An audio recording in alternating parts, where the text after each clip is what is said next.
Kung empleyado ka papasok ng bagong taon, ito ang mga New Year resolutions na dapat mong gawin. Una, mag-ipon ka kahit kaunti sa bawat sahod. Hindi kailangan malaki. Ang mahalaga, consistent. Pangalawa, gumastos ng may purpose. Hindi dahil sa pressure. Hindi lahat ng sale kailangan mong patulan. Pangatlo, gusto mo ng mas mataas na sahod? Huwag kang makonsensya. Karapatan mo yan kung may ambag ka. Pang-apat, maghanap ng mas magandang opportunity kahit may trabaho ka pa.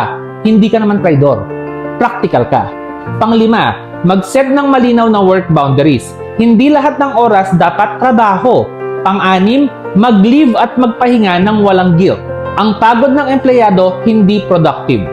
Pang-pito, protektahan ang energy mo. Hindi lang ang oras mo. May mga tao at task na nakakaubos. Pang-walo, panatilihing professional ang trabaho. Hindi personal. Hindi lahat kaibigan. Pang-siyam, bumuo ng buhay sa labas ng trabaho. Trabaho lang yan, hindi buong pagkatao mo. Pang-sampu, matulog ng sapat at igalaw ang katawan. Walang silbi ang sahod mo kung sira ang kalusugan. Ikaw, alin dito ang gagawin mo? Share and follow for more.